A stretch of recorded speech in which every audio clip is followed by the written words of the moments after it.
Hi friends, welcome to Priya's kitchen studio. இன்றைக்கி நம்ம சேனலில் ரொம்பவே ஒரு டிஃப்ரெண்ட்டான ரெசிபி தாங்க பார்க்க போகிறோம். ஆயிஸ்டர் ஃபிஷ் எப்படி செய்கிறதுன்னு பார்க்க போகிறோம். இந்த ஆயிஸ்டர் உயிரோடு இருக்குது. எப்படின்னா அந்த ஆயிஸ்டரோட ஷெல் பார்த்திங்கன்னா நல்லா க்ளோஸ் ஆகிருக்கு. இப்படி க்ளோஸ் ஆகிருந்ததுன்னா அது உயிரோடு இருக்குதுன்னு அர்த்தம். ஸோ இது எப்படி குக் பண்ணுறதுன்னு நான் காமிக்கிறேன். ஆயிஸ்டர் ஃப்ரை நம்ம செய்ய போகிறோம் இல்லையா, ஸோ அதுக்கு தேவையான இன்க்ரீடியன்ஸ் என்னென்னு சொல்கிறேன். 1/2 கிலோ ஆயிஸ்டர் எடுத்திருக்கேங்க. அதுக்கு 1/4 டீஸ்பூன் சீரகம், 1/4 டீஸ்பூன் இஞ்சி துருவி வச்சுருக்கேன், 1/4 டீஸ்பூன் மஞ்சள் தூள், 1/4 டீஸ்பூன் சீரகத்தூள், 1 டீஸ்பூன் பெப்பர், 1 டீஸ்பூன் மிளகாத்தூள், 1 டீஸ்பூன் கரம் மசாலா, 1 பெரிய வெங்காயம், 1 தக்காளி, அப்புறம் கொஞ்சமாக கருவேப்பிலை. ஸோ இதெல்லாம் நான் கட் பண்ணி வச்சுருக்கேங்க. ஃபஸ்ட் நம்ம ஆயிஸ்டர் எப்படி குக் பண்ணுறதுன்னு பார்க்கலாம். அதுக்கு முன்னாடி இது நான் உயிரோடு இருக்குதுன்னு உங்களுக்கு காமிக்கிறதுக்காக ஒரு சின்ன கிளிப்பிங் ஆட் பண்ணியிருக்கேன்.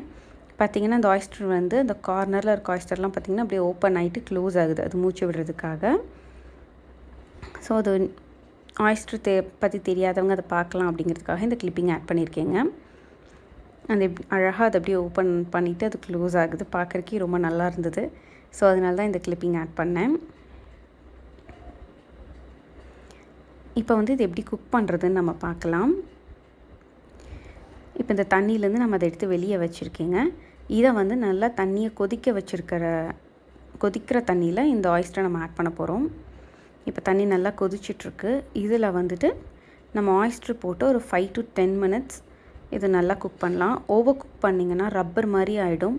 ஸோ முடிஞ்ச அளவுக்கு ஒரு 5-10 minutesலேயே எடுத்துருங்க.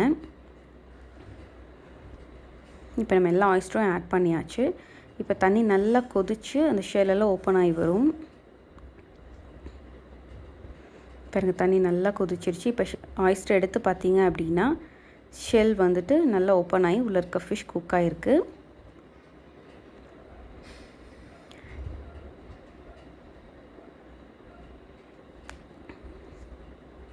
ஆயிஸ்டர் ரொம்ப ஹெல்த்துக்கு நல்லது. இதில் விட்டமின் இ இருக்குங்க.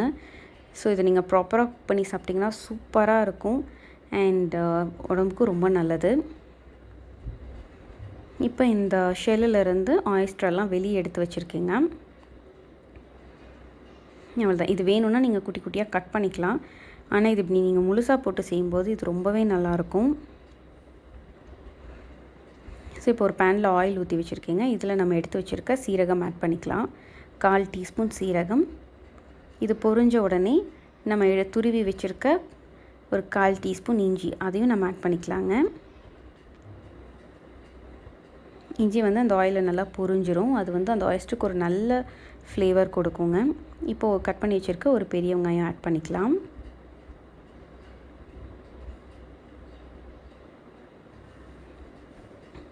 இது நல்லா வணங்கினதுக்கப்புறமா நம்ம நறுக்கி வச்சுருக்க தக்காளியும் கருவேப்பிலையும் ஆட் பண்ணிக்கலாங்க. இப்போ நம்ம வெங்காயம் நல்லா வணங்கிருச்சு. இப்போ நம்ம தக்காளி அண்ட் கருவேப்பிலையும் ஆட் பண்ணிக்கலாம்.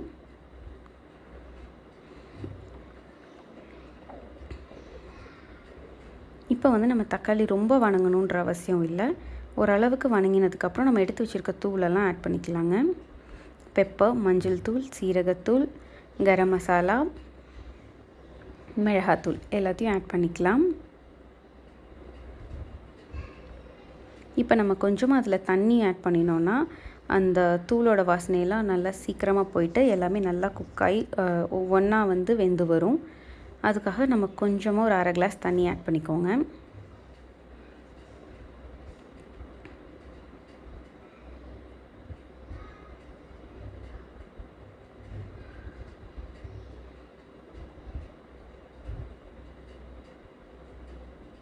இப்போ தேவையான அளவுக்கு உப்பு ஆட் பண்ணிக்கலாம்.